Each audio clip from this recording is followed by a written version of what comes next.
Hello my dear friend, हमारे YouTube channel में आपका स्वागत है। दोस्तों, हम लोग इस वीडियो में कंप्यूटर के टोटल 100 क्वेश्चन को देखने वाले हैं दोस्तों। तो चलिए बिना किसी देरी के हम लोग प्रश्नों को देखते हैं। पहला क्वेश्चन है दोस्तों कि कंप्यूटर विज्ञान का जनक किसे कहा जाता है। तो दोस्तों, कंप्यूटर विज्ञान का जनक चार्ल्स बेबेज को कहा जाता है।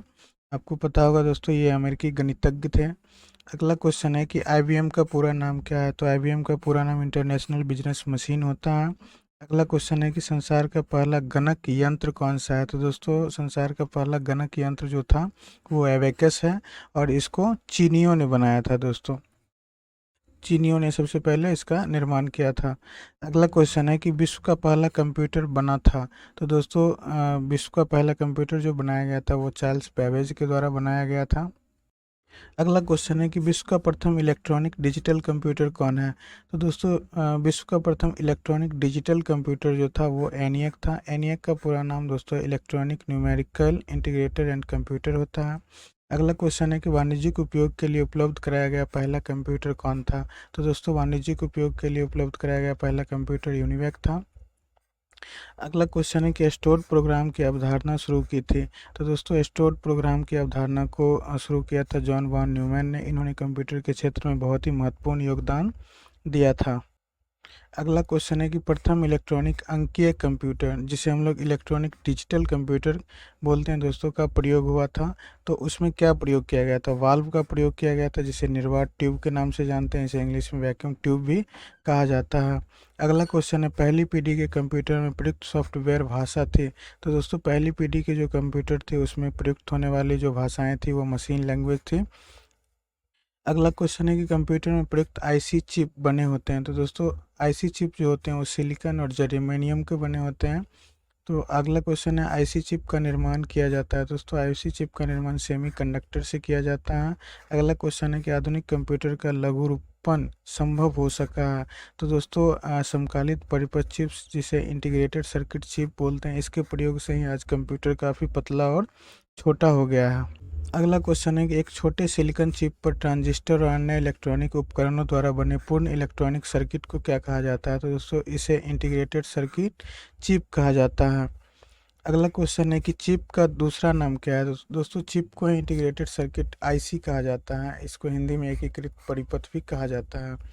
अगला क्वेश्चन है आईसी का पूर्ण रूप क्या है। तो दोस्तों, आईसी का पूरा नाम इंटीग्रेटेड सर्किट होता है। अगला क्वेश्चन है कि कंप्यूटर चिप में एलएसआई का अर्थ क्या है। तो दोस्तों, एलएसआई का अर्थ होता है लार्ज स्केल इंटीग्रेशन। और दोस्तों, इस वीडियो में जितने भी ये आप क्वेश्चन देख रहे हैं, ये सभी किसी न किसी एग्जाम में पूछे हुए क्वेश्चन हैं। तो इस दृष्टिकोण से भी काफ़ी इंपॉर्टेंट हैं। अगला क्वेश्चन है कि कौन मस्तिष्क की कार्यप्रणाली की नकल करने वाला सबसे छोटा और सबसे तीव्र गति वाला कंप्यूटर है। तो दोस्तों, ये क्वांटम कंप्यूटर है। किस कंपनी ने सर्वप्रथम माइक्रो प्रोसेसर का विकास किया था। तो माइक्रो प्रोसेसर का विकास इंटेल कंपनी ने किया था। अगला क्वेश्चन है माइक्रो प्रोसेसर चिप युक्त कंप्यूटर किस पीढ़ी के हैं। तो दोस्तों, जिस पीढ़ी में माइक्रोचिप का प्रयोग किया गया था वो चौथी पीढ़ी की कंप्यूटर थी। अगला क्वेश्चन है कि V L S I integrated circuit में वी एल एस आई का अर्थ क्या होता है। तो दोस्तों, वी एल एस आई का पूरा नाम होता है वेरी लार्ज स्केल इंटीग्रेशन, और ये IBPS क्लर्क 2015 में पूछे गए प्रश्न है। अगला क्वेश्चन है कार में लगा गति मापक यंत्र उदाहरण है। तो दोस्तों, कार के अंदर जो भी कंप्यूटर लगे होते हैं जिससे गति या स्पीड का जो माप किया जाता है वो एनालॉग कंप्यूटर होता है। अगला क्वेश्चन है कि विशेष रूप से डिजाइन किए गए इलेक्ट्रॉनिक चिप जो किसी अन्य डिवाइस के अंदर रहते हैं क्या कहलाते हैं। तो दोस्तों, इसे एम्बेडेड कंप्यूटर के नाम से जाना जाता है, और ये SBI PO 2008 में पूछा गया क्वेश्चन है। अगला क्वेश्चन है कि डेस्कटॉप कंप्यूटर को कहते हैं। तो दोस्तों, डेस्कटॉप को पीसी भी कहा जाता है, और पीसी का पूरा नाम पर्सनल कंप्यूटर होता है।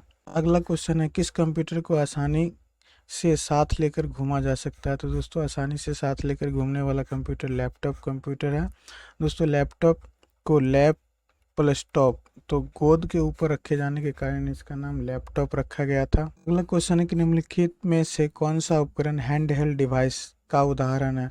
तो दोस्तों, पीडीए जो होता है वो हैंड हेल्ड डिवाइस का उदाहरण है। पीडीए का पूरा नाम पर्सनल डिजिटल असिस्टेंट होता है, और ये बैंक ऑफ बड़ौदा के क्लर्क एग्जाम 2011 में पूछे गए प्रश्न है। अगला क्वेश्चन है यह छोटा हैंड हेल्ड कंप्यूटर है जो आपको वेब सर्फ करने में सहायता करता है। दोस्तों, इसको हम लोग नोटबुक कंप्यूटर के नाम से भी जानते हैं। पीसी का पूर्ण रूप आप देख ही चुके हैं दोस्तों, पर्सनल कंप्यूटर होता है। अगला है एक सुबह जिसको हम लोग पोर्टेबल बोलते हैं। निजी कंप्यूटर जो गोद में रखने लायक छोटा सा होता है क्या कहलाता है? तो दोस्तों इसे लैपटॉप या नोटबुक कंप्यूटर के नाम से जाना जाता है। अगला क्वेश्चन है, यदि किसी कंप्यूटर में एक से अधिक प्रोसेसर एक साथ जोड़कर उपयोग किए जाते हैं तो इसे कहते हैं हम लोग मल्टी प्रोसेसिंग। अगला क्वेश्चन है कि विश्व के प्रथम सुपर कंप्यूटर का निर्माण किया गया था? तो दोस्तों ये CRC मतलब क्रे रिसर्च एंड कंपनी के द्वारा किया गया था, और ये UPPSC मेंस में दोस्तों 2002 में पूछा गया क्वेश्चन है। अगला क्वेश्चन है कि भाभा परमाणु अनुसंधान केंद्र, जिसे BARC कहा जाता है, द्वारा विकसित सुपर कंप्यूटर है? तो दोस्तों BARC द्वारा विकसित प्रथम सुपर कंप्यूटर अनुपम है। अगला क्वेश्चन है, कंप्यूटर के विकास को कितनी पीढ़ियों में बांट सकते हैं? तो दोस्तों कंप्यूटर के विकास को 5 पीढ़ियों में बांटते हैं, और अभी जो चल रही है दोस्तों वो 5th पीढ़ी ही चल रही है। अगला क्वेश्चन है कि पहले इलेक्ट्रॉनिक कंप्यूटर ENIAC का आविष्कार किया गया था? तो दोस्तों JP एकर तथा जॉन मुसली के द्वारा किया गया था।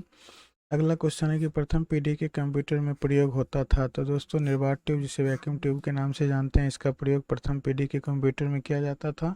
और उस समय के जो कंप्यूटर होते थे काफ़ी बड़े और भारी आकार के होते थे, और कम क्षमता वाले भी होते थे।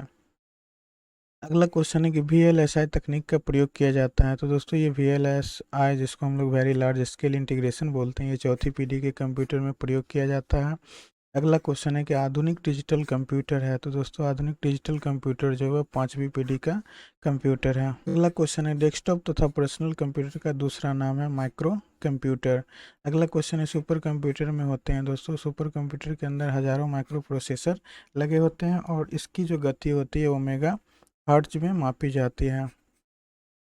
अगला क्वेश्चन है, सबसे तेज कंप्यूटर जो कम समय में जटिल गणना कर सकता है क्या कहलाता है? तो दोस्तों ये सुपर कंप्यूटर कहलाते हैं।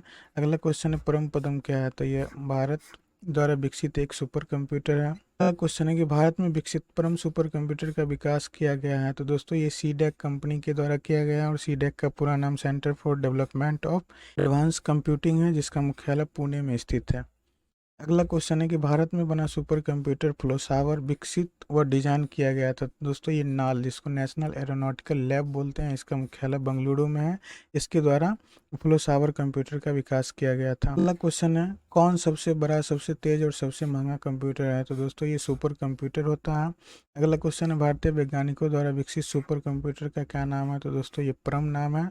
अगला क्वेश्चन है, CDEC का संबंध है? तो CDEC सुपर कंप्यूटर बनाने वाली एक कंपनी। अगला क्वेश्चन है कि भारत में सिलिकॉन वैली कहा जाता है? दोस्तों भारत का सिलिकॉन वैली बेंगलुरु को कहा जाता है, और भारत का बगीचा भी दोस्तों बेंगलुरु को ही कहा जाता है। अगला क्वेश्चन है कि प्रयोग में आसान को कंप्यूटर भाषा में क्या कहते हैं? तो दोस्तों कंप्यूटर की भाषा में जो कार्य आसान तरीके से किए जाते हैं उसे हम लोग यूजर फ्रेंडली के नाम से जानते हैं। अगला क्वेश्चन है कि मोबाइल फ़ोन का आविष्कार किसने किया था? तो आप सभी को पता होगा दोस्तों कि मोबाइल फ़ोन का आविष्कार मार्टिन कूपर ने किया था। अगला क्वेश्चन है, कंप्यूटर का हार्ड डिस्क है? तो दोस्तों हार्ड डिस्क एक हार्डवेयर होता है। अगला क्वेश्चन है कि कंप्यूटर के किस भाग को छुआ और महसूस किया जा सकता है? तो दोस्तों हार्डवेयर हिस्से जो होते हैं उसको हम लोग टच एंड फील कर सकते हैं। अगला क्वेश्चन, माइक्रो कंप्यूटर हार्डवेयर में फिजिकल उपकरण के 3 बुनियादी वर्ग होते हैं? तो दोस्तों ये system unit, input output device और मेमोरी होता है। अगला क्वेश्चन है कि प्रिंटर और मॉनिटर जैसे पेरिफेरल डिवाइस हैं? तो दोस्तों ये सभी हार्डवेयर के पार्ट्स होते हैं।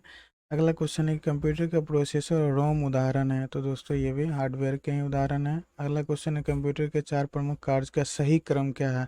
तो दोस्तों देखिए, कंप्यूटर कभी भी पहले इनपुट लेता है, उसके बाद उस पर प्रोसेस करता है, फिर आउटपुट देता है, और आउटपुट के बाद हम इस डाटा को स्टोरेज कर सकते हैं, अर्थात सेव करके रख सकते हैं।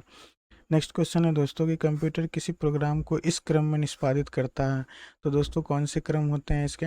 तो सबसे पहले फेचिंग, ये फेच करता है, उसके बाद डिकोड करता है, और अंत में एग्जीक्यूट करता है दोस्तों। अगला क्वेश्चन है, कमांड को ले जाने की प्रक्रिया? तो दोस्तों कंप्यूटर के अंदर जो कमांड है उसको ले जाने की प्रक्रिया ही फेचिंग कहलाती है। अगला क्वेश्चन है, कंप्यूटर में जाने वाले डेटा को कहते हैं इनपुट, और कंप्यूटर से बाहर जो डेटा दिखाई देता है मॉनिटर के ऊपर उसे हम लोग बोलते हैं आउटपुट। तो कहता है कंप्यूटर द्वारा दिया गया परिणाम क्या कहलाता है? दोस्तों आउटपुट कहलाता है। अगला क्वेश्चन है, जब कंप्यूटर मशीन के इंस्ट्रक्शंस को एग्जीक्यूट करता है तो इंस्ट्रक्शन फेज के बाद एग्जीक्यूशन फेज को क्या कहते हैं? तो इसको हम लोग मशीन साइकिल के नाम से जानते हैं। अगला क्वेश्चन है, यह मेमोरी और CPU के बीच अस्थायी रूप से हाई स्पीड स्टोरेज एरिया का कार्य करता है, जिससे प्रोसेसिंग क्षमता में वृद्धि होती है दोस्तों, ये कैश मेमोरी कहलाता है। अगला क्वेश्चन है कि प्रोसेसर तथा मुख्य मेमोरी के बीच गति भेद स्पीड मिसमैच को समायोजित करने के लिए प्रयुक्त मेमोरी बफर को कहते हैं हम लोग कैश मेमोरी। अगला क्वेश्चन है दोस्तों कि गीगो का संबंध है त्रुटि रहित कार्य से। तो कंप्यूटर के अंदर जो एक्यूरेसी के साथ काम किया जाता है उसको हम लोग गीगो के नाम से भी जानते हैं। अगला क्वेश्चन है कि सिस्टम यूनिट का एक भाग है। तो दोस्तों सीपीयू सिस्टम यूनिट का भाग है। कंप्यूटर का मुख्य सिस्टम बोर्ड कहलाता है मदरबोर्ड। अगला क्वेश्चन है रैम तथा रोम स्थित होते हैं। तो दोस्तों रैम रोम मदरबोर्ड पर ही स्थित होते हैं। क्वेश्चन है सीपीयू तथा मेमोरी कंप्यूटर के किस डिवाइस पर स्थित होते हैं। तो दोस्तों ये मदरबोर्ड पर ही होते हैं। मदरबोर्ड को सर्किट बोर्ड के नाम से भी जानते हैं। अगला क्वेश्चन है सिस्टम यूनिट एक बॉक्स है जिसमें इलेक्ट्रॉनिक कंपोनेंट स्थापित किए जाते हैं। अगला क्वेश्चन है धातु या प्लास्टिक से निर्मित वह आवरण जो कंप्यूटर के इलेक्ट्रॉनिक उपकरण को सुरक्षा प्रदान करता है। दोस्तों इसे क्या कहा जाता है। तो इसे सिस्टम यूनिट के नाम से जाना जाता है। अगला क्वेश्चन है तारों का समूह जिसके द्वारा कंप्यूटर के एक भाग से दूसरे भाग तक डेटा प्रेषित किया जाता है क्या कहलाता है। तो उस वायर को दोस्तों बसेस के नाम से जानते हैं। अगला क्वेश्चन है कि मदर बोर्ड है। तो मदर बोर्ड एक सर्किट बोर्ड है जिसमें सीपीयू अन्य चिप लगे होते हैं। अगला क्वेश्चन है कि कंप्यूटर के मदरबोर्ड पर विभिन्न घटक इलेक्ट्रिकल कंडक्टिंग लाइनों के सेट से आपस में जुड़े रहते हैं। इन लाइनों को क्या कहते हैं। तो दोस्तों वही बसेस के नाम से जानते हैं। अगला क्वेश्चन है कि मदरबोर्ड पर सीपीयू तथा मदरबोर्ड पर लगे दूसरे पुर्जे को जोड़ता है, ये सिस्टम बस इसको बोला जाता है। दोस्तों क्वेश्चन है एक इलेक्ट्रॉनिक डिवाइस जो इंटीग्रेटेड सर्किट चिप से बना होता है तथा डेटा को इन्फॉर्मेशन में बदलता है क्या कहलाता है। दोस्तों ये प्रोसेसर कहलाता है। अगला क्वेश्चन है कंप्यूटर का सबसे महत्वपूर्ण भाग सीपीयू है। सीपीयू का पूरा नाम सेंट्रल प्रोसेसिंग यूनिट होता है दोस्तों, जो कि यहाँ पे दिया हुआ है। अगला क्वेश्चन है कि कंप्यूटर प्रोसेसर या सीपीयू में होता है, उसके अंदर control unit, arithmetic logic unit तथा मेमोरी, ये तीनों पार्ट्स होते हैं दोस्तों। अगला क्वेश्चन है यह एक हार्डवेयर डिवाइस है जिसे कंप्यूटर का मस्तिष्क कहा जाता है। तो दोस्तों कंप्यूटर का मस्तिष्क सीपीयू को कहा जाता है। अगला क्वेश्चन है सीपीयू के लिए दूसरा शब्द। तो सीपीयू के लिए हम लोग माइक्रो प्रोसेसर शब्द का उपयोग करते हैं। अगला क्वेश्चन है कंप्यूटर में अधिकांश प्रोसेसिंग होता है। तो दोस्तों अधिकांश जो प्रोसेसिंग होता है वो सीपीयू के अंदर ही होता है। अगला क्वेश्चन है सीपीयू का क्या काम है। तो दोस्तों सीपीयू का काम है इंफॉर्मेशन व इंस्ट्रक्शन को रीड करना, इंटरप्रेट और प्रोसेस करना। अगला क्वेश्चन है वह हार्डवेयर इलेक्ट्रॉनिक डिवाइस जो डेटा को प्रोसेस कर अर्थपूर्ण सूचना में परिवर्तित करता है, प्रोसेसर या सीपीयू कहलाता है। अगला क्वेश्चन कंप्यूटर के अन्य सभी कंपोनेंट की गतिविधियों को कोऑर्डिनेट तथा नियंत्रित करने वाला सीपीयू का भाग कहलाता है कंट्रोल यूनिट, जिसे हम लोग शॉर्टकट में सीयू के नाम से जानते हैं। अगला क्वेश्चन एएलयू संपन्न करता है अरिथमेटिक कैलकुलेशन और लॉजिकल परिचालन को। दोस्तों ऐसे एएलयू का पूरा नाम अरिथमेटिक लॉजिक यूनिट होता है। अगला क्वेश्चन है सीपीयू के कार्य हैं। तो दोस्तों अरिथमेटिक तथा लॉजिकल गणनाएं करना, मेमोरी प्रबंधन करना, इनपुट आउटपुट का प्रबंधन करना, ये सभी इनके कार्य होते हैं। अगला क्वेश्चन है कंप्यूटर का वह भाग जो गणित संबंधी गणनाएं करता है तथा लॉजिकल निर्णय लेता है, उसको क्या कहा जाता है। दोस्तों उसको एएलयू अरिथमेटिक लॉजिक यूनिट कहा जाता है। अगला क्वेश्चन है कंप्यूटर का कौन सा भाग कंप्यूटर प्रोग्राम को निष्पादित करने में सीधे सम्मिलित होता है। दोस्तों ये प्रोसेसर होते हैं। अगला क्वेश्चन है एएलयू जिस डाटा और इंस्ट्रक्शन पर काम करता है वह रहती है कहाँ। तो वो रजिस्टर के अंदर रहती है। अगला क्वेश्चन है कंप्यूटर में एएलयू से तात्पर्य है। दोस्तों एएलयू का पूरा नाम आप कई बार देख चुके हैं, अरिथमेटिक लॉजिक यूनिट होता है। और ये question IBPS clerk 2014, SSC DEO 2014 में पूछे गए हैं। अगला क्वेश्चन है कि इनपुट का आउटपुट में रूपांतरित किया जाता है, तो वो सीपीयू के द्वारा किया जाता है। अगला क्वेश्चन आउटपुट क्या होता है। तो वह जो प्रोसेस यूजर को देता है। तो दोस्तों इनपुट किए गए डेटा को प्रोसेस करने के बाद जो हमें मतलब आप बोल सकते हैं उसको कि जो रिजल्ट प्राप्त होता है उसी को हम लोग आउटपुट के नाम से जानते हैं। अगला क्वेश्चन है बायोस, BIOS प्रणाली कंप्यूटर में विद्यमान होती है जो रोम चिप में स्थित होती है। BIOS का फुल फॉर्म होता है दोस्तों basic input output system. Question है डेटा केबल के अंतर्गत यूएसबी का तात्पर्य है। दोस्तों यूएसबी आप देखे होंगे कि कीबोर्ड माउस को हम लोग जोड़ने के लिए जिस पोर्ट का उपयोग करते हैं उसी को यूएसबी कहा जाता है और इसका पूरा नाम यूनिवर्सल सीरियल बस होता है। अगला क्वेश्चन है कंप्यूटर सिस्टम में प्रोसेसिंग स्पीड या प्रोसेसर की गति मापी जाती है तो मिलियन इंस्ट्रक्शन पर सेकेंड में, जिसको हम लोग MIPS के नाम से जानते हैं। अगला क्वेश्चन है 1 बिलियन साइकिल प्रति सेकेंड कहलाता है गीगाहर्ट्ज।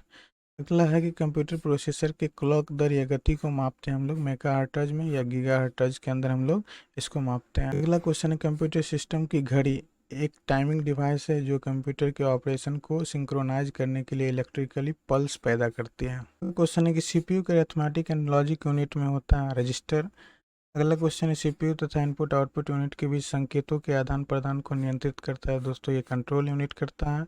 अगला क्वेश्चन है प्रोसेसर के 3 मुख्य भाग होते हैं, तो इसके एएलयू, कंट्रोल यूनिट और रजिस्टर मेमोरी इसके मुख्य भाग होते हैं। अगला क्वेश्चन है सेंट्रल प्रोसेसिंग यूनिट उदाहरण है। तो दोस्तों ये एक हार्डवेयर भी है और ये इंटरनल पार्ट्स होता है जिसको हम लोग कंप्यूटर का मस्तिष्क के नाम से भी जानते हैं। अगला क्वेश्चन है जब प्रोसेसर उनका उपयोग कर रहा होता है तो प्रोग्राम और डेटा रखे जाते हैं, कहाँ रखे जाते हैं दोस्तों, तो मेन मेमोरी के अंदर रखे जाते हैं।